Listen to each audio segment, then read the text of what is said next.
What do David Beckham, Will Smith, Jennifer Lopez, Drake, and Amazon have in common? Well, they've all invested in esports. Gone are the days when people just played games for fun. Today, gaming is a billion-dollar business and is currently bigger than any other market in the world. In the past 3 years, the gaming industry has increased by 500 million players, and its current worth right now is more than $300 billion. In terms of revenue, that's bigger than the world box office, music streaming and album sales, the NFL, the NBA, and the Major League Baseball combined. So, how did the gaming industry get so big? Let's find out in today's episode of On the Money, where we break down the evolution and business of gaming.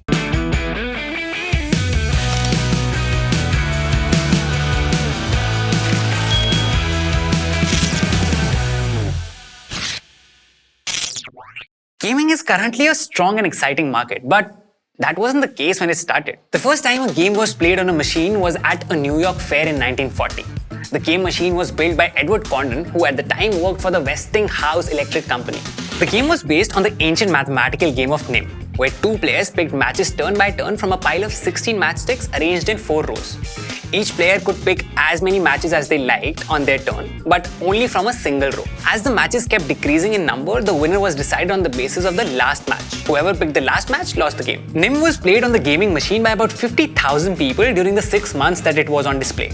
However, the first system designed for commercial home use did not emerge until 3 decades later. A company called Magnavox released Magnavox Odyssey in 1972, which was a home game system. Odyssey had electronic games like tennis, hockey, and football, but couldn't automatically record the score between players. Between 1972 and 1975, the company sold around 350,000 consoles of the game for $100 each. Also at that time, Americans were not really used to the idea of playing games on a screen at home. Then came Atari, which was founded by Nolan Bushnell, and it changed the game for good. Atari released a simple game of Pong in 1972.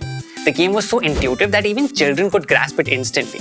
It had great sound effects and could perform automatic scoring, which encouraged friendly competition amongst players. Pong started being played not just at home consoles but also in arcades, after which many more arcade machines began emerging in bars, bowling alleys, and shopping malls around the world. At this point, technology became crucial to the gaming market as it allowed for new developments in graphics, visuals, and functioning of the games. When Intel invented the world's first microprocessor, it led to better machine performance and speed. It encouraged the creation of games such as Gunfight in 1975, which allowed for multiplayer games for the first time. People started enjoying games as they could just play with each other instead of playing just alone. Space Invaders in 1978 introduced aliens for the first time in the world of gaming. And since it was inspired by Star Wars, it became an instant craze. By 1981, Space Invaders had made $1 billion worldwide from arcade machines, and all of it earned 1 quarter at a time. Then, Sony changed the game by launching the PlayStation in Japan and then in the US in 1995. Its sales exceeded even the greatest of the expectations.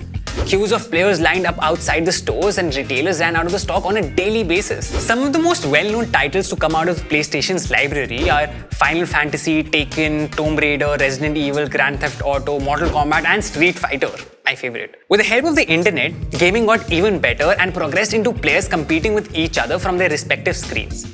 You could now be in your own house and play with your friends who lived miles away. Gaming underwent yet another evolution when smartphones and app stores hit the market in 2007. Games like Farmville and Angry Birds became so popular that people who never even considered themselves as gamers are now spending hours and hours playing games on Facebook and their smartphones. Platforms like Facebook encouraged gaming because it helped them hold their customers on the platform for a longer time. This way, they could run more ads and also gather more data on users' pattern and behavior. By letting players challenge each other on the network, the gaming experience also combined the typical gaming addiction with the social media addiction. The time-killing nature of mobile games became attractive, and easy games like Angry Birds made $200 million in 2012 alone and broke 2 billion downloads in 2014. Since then, we have witnessed the rise of all kinds of games, from gamers hunting for a virtual Pikachu in Pokemon Go to PUBG with friends. The scope of video games has expanded like never before. A lot of new games have opened a new world of virtual friends. People can now bond with strangers who share the same interest in games. The use of bright colors, fascinating graphics, and hypnotic sounds in a game it's no accident.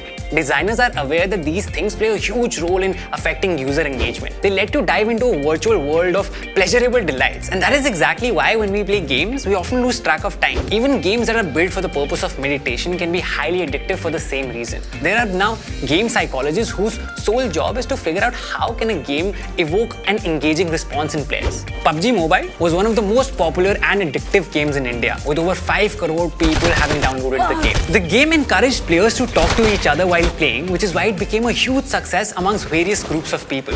PUBG's ban in September 2020 was the big setback to a lot of gamers. Young pro PUBG players earning between 80,000 rupees to 1,30,000 as salary sometime back wasn't even uncommon. This was possible because Tencent, the Chinese company that developed the game for Korean PUBG Corporation, spent a lot of money in India sponsoring tournaments and independent streamers. The game has generated $41.3 million in revenue from India so far and was relaunched under the name Battleground Mobile India in 2021. But the interesting part is that the game's lifetime revenue is over $3.5 billion globally, putting India at around just 1% of the company's earning. A sudden surge in gaming was observed during the pandemic last year. Within the first 2 weeks of the lockdown in India, game downloads shot up from 1.8 billion to a whopping 2.9 billion. There has been also a significant increase in the number of women gamers and also the older age group. Today, as a consumer, you have the option to choose from a host of paid and unpaid games. And even though you might gravitate towards the free games, a lot of in-app purchases tempt you into spending money. Stuck crushing candy at level 10? You can buy your way out. This is a part of freemium gaming, where although you play the game for free, the app offers in-app purchases. Like, it may contain ads that you can pay to disable, or you can purchase the game currency to advance to a next level easily. You may also have the option of watching a bunch of ads to get points. But if you're too invested in the game, there are chances that you will just lose patience and just make that purchase. The interesting part is that people not only enjoy playing games, but there is a whole community of people that's hooked on watching games. Just like people who follow physical sports like cricket and football, there are esports fans. Esports is when you combine gaming with streaming. It involves live broadcasting of multiplayer game competition between professional players. Gaming tournaments like League of Legends, World Championship, Dota 2 International, and Intel Extreme Masters are the most popular in esports. In fact, the Seoul World Cup Stadium hosted one of the biggest game streams for the League of Legends World Championship. Brands in India have also raised their sponsorship budgets for such tournaments, and during COVID, many Indian gamers have capitalized on this opportunity. Live streaming is arguably the biggest thing happening in the gaming world right now. Platforms like Twitch, Hitbox, and YouTube Gaming allows players to capture live games and post videos on their channels. Now, millions of people around the world watch gaming videos more than they watch HBO, Netflix, and Hulu combined. In fact, games today are designed to encourage parasocial relationship. A lot of people who follow gamers develop this one-sided relationship with them where they emotionally invest their time and energy in a gamer of their choice. You know, similar to what we used to have in 8th grade where we used to...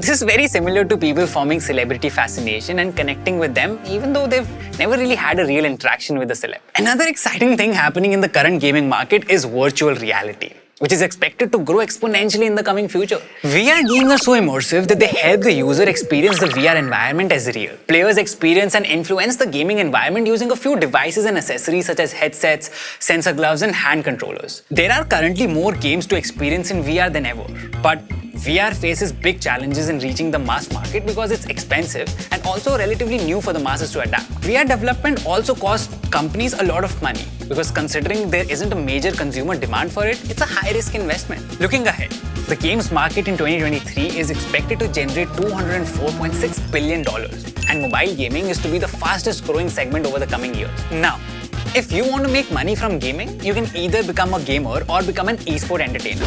By gaming, you can enter tournaments and virtual gaming events. You don't have to even pick a tough game to be a successful gamer. You have to just pick the right one, the one that is best suited to your skill set. A lot of brands sponsor skilled gamers and also pay them money to advertise their product. You can also stream your games regularly on platforms like Twitch or YouTube and earn by receiving donations from your fans, running ads on your platform, and by gaining a good amount of subscribers. On platforms like Twitch, once you have a steady number of followers, Twitch will pay you a certain amount per month for each subscriber gain. Today, an average professional gamer can earn up to $60,000 per year. And if you're really good at what you do, you can even earn millions yearly. And even enjoy perks like travel, sponsorships, and prizes. Another way to earn from gaming is by becoming an entertainer and streamer. It might take a while for you to start earning from gaming, but once you do understand the game, there's a lot of scope for you to earn. So keep trying, keep exploring, keep playing, and you never know, you could be the next esports star. So that's it for today's episode, and if you have any questions at all, please do make sure to leave them in the comment section below. And do not forget to subscribe to CRED's YouTube channel for more money-related stuff. Thank you so much for watching.